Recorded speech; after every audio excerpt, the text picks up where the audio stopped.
pour développer un propos sur 3 axes. D'abord, qui je suis, ce que j'ai réussi à faire sur cette législature et ce que j'aimerais faire si je suis réélue sur la suivante. Donc, qui je suis Sandrine Salerno. Je disais, si je veux me décrire, je dirais que je suis une femme, mais que je suis aussi une mère, pas mère AI, mais mère une maman.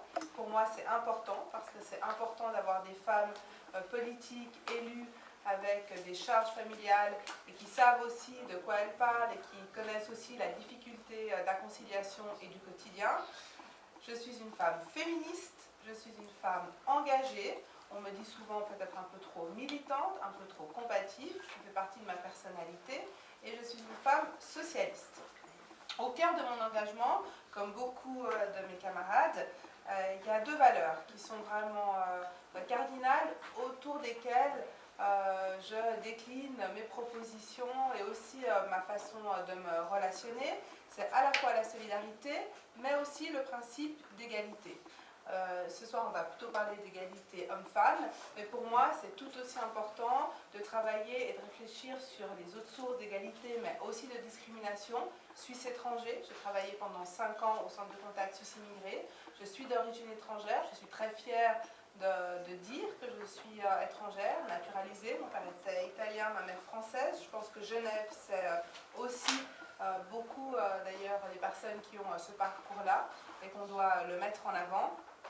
Et puis, dans les sources de discrimination qui ne m'ont jamais touchée personnellement parce que ça n'a pas été ma trajectoire, mais auxquelles je suis très sensible et sur lesquelles je travaillais, c'est aussi tout ce qui est discrimination par rapport aux choix et orientations sexuelles. Là aussi, je pense que les collectivités publiques, la ville de Genève, le municipal a souvent demandé au conseil administratif d'aider les mouvements homosexuels, bisexuels, transsexuels, à pouvoir exprimer leurs différences, leurs richesses, leurs particularités dans la ville, et je pense que c'est très important. Donc l'égalité. Sur cette législature, le travail, je ne l'ai pas fait toute seule, je l'ai fait avec mes collègues, et notamment au sein du collège, et je le dis d'abord parce qu'elle ne se représentera plus au conseil administratif, mais ensuite parce que c'est la réalité. D'accord. La personne sur laquelle j'ai toujours pu compter et qui a vraiment été très sensible sur les problématiques hommes-femmes et qui a toujours été un soutien, parce que c'est pas facile d'être une femme en politique, c'est pas facile d'être une femme quand on est seule dans un collège d'hommes, c'est mon collègue socialiste Manuel Tornard, et je voulais lui rendre hommage parce que ça me faisait parfois bien du bien d'avoir quelqu'un qui me soutenait. Donc, on a travaillé sur le statut du personnel pour la fonction publique municipale, avec le fait d'ancrer comme valeur centrale pour l'administration la problématique de l'égalité entre les hommes et les femmes. C'est très important, la ville de Genève, c'est 3800 collaborateurs, collaboratrices. C'est des personnes qui avaient forcément sur le papier des droits identiques, mais dans la réalité, les cadres, c'était principalement des hommes, et puis différentes dispositions, congé parental, congé paternité, certaines dispositions relatives à l'assurance maladie, à l'assurance maternité, pardon, la facilité ou la difficulté d'être enceinte sur son lieu de travail, d'allaiter, enfin c'était beaucoup de choses qu'on a pu modifier dans le cadre du statut, et pour moi et mes collègues, ça a été important. On a créé des postes grâce à l'appui du conseil municipal sur cette législature, 2 postes à ce jour, un poste qui est dans mon département, une personne qui réfléchit pour l'administration, mais qui est aussi en lien avec les associations sur la thématique égalité hommes-femmes. Aujourd'hui, un poste supplémentaire grâce au municipal qui sera ancré à la direction des ressources humaines, parce que c'est très important de faire bouger les mentalités des chefs de service, des directeurs, parfois des magistrats, sur la problématique et la mise en œuvre concrète, réelle de l'égalité. Durant toute la législature, j'ai aussi beaucoup travaillé, beaucoup appris au contact des associations, même si parfois elles sont fatiguées, elles ont peu de moyens, les pouvoirs publics, et notamment le canton, avec des outils aussi compliqués que la LIAF, mais beaucoup de barrières à la créativité que vous, mesdames, ou certaines d'entre nous ailleurs peuvent développer dans des associations. J'ai beaucoup travaillé avec des associations, d'abord pour connaître la réalité de terrain, pour voir quelles étaient les priorités, pour voir comment la ville de Genève pouvait faciliter, appuyer des projets, et puis ouvrir aussi la réflexion sur des partenariats publics privé, mais où le privé est une association. On a fait aussi un travail de sensibilisation avec une fois par an, autour du mois de juin, autour du 14 juin, grève des femmes, une affiche qui expose sur l'espace public la thématique de l'égalité homme-femme. C'est une affiche avec des moyens financiers relativement bas, elle coûte à peu près 8 500 francs, elle fait toujours débat, comme quoi le fait d'exposer une valeur, de dire on est égaux, de revendiquer l'égalité, c'est pas un fait acquis, alors ça on le sait, mais en plus ça provoque toujours des discussions et notamment la volonté d'une partie du municipal et notamment de la droite de supprimer ces crédits-là. Sur la suite, ce que je souhaiterais faire, bien sûr, c'est poursuivre le travail. Et mon travail, je souhaiterais le poursuivre sur deux angles. D'abord, j'aimerais continuer le travail, même s'il est toujours un petit peu difficile parce qu'on n'a pas toujours le temps, mais de continuer à créer un réseau avec les autres femmes élues, et je vois notamment une de mes consoeurs ici assise au deuxième rang, parce que je pense que c'est très important. Alors à Genève, exceptionnellement, c'était historique. Le conseil municipal de la ville de Genève, au début de la législature, était composé à 56% de femmes. Mais en principe, dans les exécutifs, il y en a très peu des femmes. Ça fait 14 ans d'ailleurs que Genève n'avait pas connu la présence d'une femme maire à sa tête.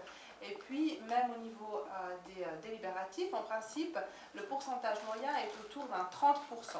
Donc il y a un travail de solidarité à faire, de soutien, de visibilité, d'afficher le fait d'avoir des propositions différentes parce qu'on a des parcours différents, nous les femmes, et notamment lorsqu'on est des femmes avec enfants. Et ça, j'ai envie de continuer à construire ce que la ville de Genève fait, essayer de le partager, de le mutualiser avec mes consoeurs dans les autres communes, mais aussi dans les autres villes suisses.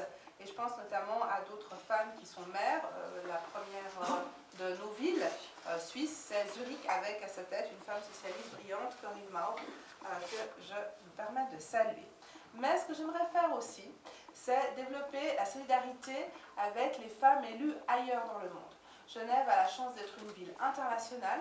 On a la chance, nous les élus de Genève, parfois de voyager, d'avoir des présences dans des réseaux d'élus locaux. Je pense que c'est très important, même si les gens nous élisent pour nous occuper de la réalité de la Genève locale, en même temps on a une chance extraordinaire d'être une ville internationale et puis de pouvoir partager avec nos consoeurs ailleurs, pour lesquels c'est pas toujours simple d'être une femme politique à Genève ou en Suisse, on l'a vu encore avec l'élection de Micheline Calmiret, mais c'est très difficile, c'est souvent au risque de sa vie, d'être une femme élue ailleurs dans le monde. Et je pense que là, il y a des solidarités à créer, il y a du soutien à amener, qu'il soit politique, qu'il soit symbolique, qu'il soit en forme de moyens financiers. Nous, en ville de Genève, comme à l'État, comme dans la plupart des communes, on a des enveloppes liées à la solidarité internationale, à la coopération décentralisée, ville-ville. Et moi, j'aimerais beaucoup, sur la prochaine législature, d'abord attirer à Genève des personnalités et j'espère qu'on va réussir à faire venir à la fin du mois de mars Michelle Bachelet, qui aujourd'hui est ex-présidente du Chili, première présidente élue, qui aujourd'hui est la présidente d'ONU Femmes, qui est une femme extraordinaire, et je ne le dis pas parce que là aussi c'est une femme socialiste, mais parce qu'elle a un parcours politique qui est vraiment remarquable, et je pense qu'on pourrait, et ça c'est un travail qu'on devrait faire ensemble aussi avec le canton et la confédération, et qu'on commence à bien faire, vraiment essayer d'aider avec nos ressources, avec nos moyens, avec nos réseaux, avec toutes les organisations onusiennes qu'on a à Genève, les femmes ailleurs, pour qu'elles puissent, à leur échelle, dans leur pays, dans leur ville, pouvoir contribuer à développer des chantiers d'égalité qui sont vraiment des chantiers d'égalité très essentiels. Je terminerai peut-être sur une visite que j'ai eu la chance de faire au mois de novembre à Mexico, où dans le Mexique, le seul endroit où les femmes ont le droit d'avorter sans finir en prison, c'est la ville de Mexico et l'État, le district fédéral de Mexico. Comme quoi, dans des pays qui sont quand même des pays bien développés, latino-américains, être une femme, c'est très compliqué. Et là, je pense qu'il y a vraiment beaucoup de solidarité à avoir. Et ça, j'aimerais pouvoir le faire dans mon engagement si je suis réélue à partir de la prochaine législature. Je vous remercie de votre attention.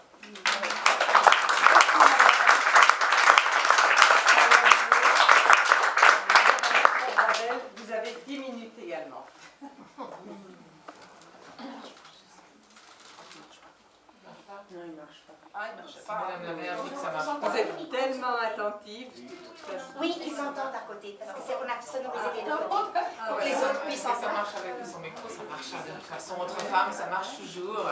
J'ai pas de souci pour ça. Je remercie Claude Golovin de nous avoir conviés et sa collaboratrice, coprésidente, excusez-moi, à cette soirée à laquelle vous êtes vraiment venus très nombreuses.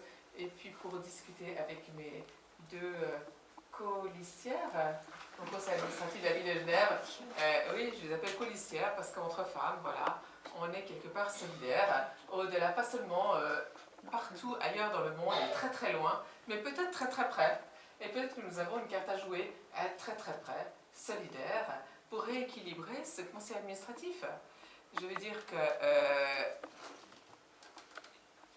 en Suisse, et ma foi à Genève, qui est une ville en principe au-delà de toute progressiste, ma foi, au niveau politique, on ne peut pas toujours le prouver, et que si dans le conseil municipal au niveau législatif, nous avons réussi à la dernière législature de passer à la majorité d'élus féminines, au conseil administratif, nous n'en sommes pas encore, nous sommes fiers d'avoir une représentante féminine, aujourd'hui maire de la ville de Genève, au moins cela, depuis 14 ans ce n'était pas arrivé, et nous espérons que, au-delà des clivages gauche-droite, la cause des femmes l'emporte pour rééquilibrer un exécutif et la charge aux affaires. Nous pensons effectivement, et je n'ai pas entendu votre réponse, c'est vous qui la posiez, Madame Salano, c'est une très excellente question. Dans les 9 questions que vous nous posiez, quelle est la spécificité féminine? Et j'ai réfléchi depuis plusieurs jours et semaines à cette question, voire que ça m'a presque empêché de me poser les autres, de savoir quelle est la spécificité féminine dans un législatif, je ne sais pas, dans un exécutif tout au moins. Et j'avais envie de dire, au minimum, nous ne sommes pas tellement inconstantes. Nous sommes très persévérantes. Ce n'est pas nécessairement facile. Ce n'est pas nécessairement facile de le dire face à deux colistières qui ne sont pas politiquement de la même obédience. Et c'est dire qu'avec Madame Salano, si nous avons des différends, nous les aurons de manière persistante et très persévérante. Mais que, au terme de véritables affrontements de causes, je nous crois capables, et je le crois réellement, de trouver une solution pragmatique et non opportuniste.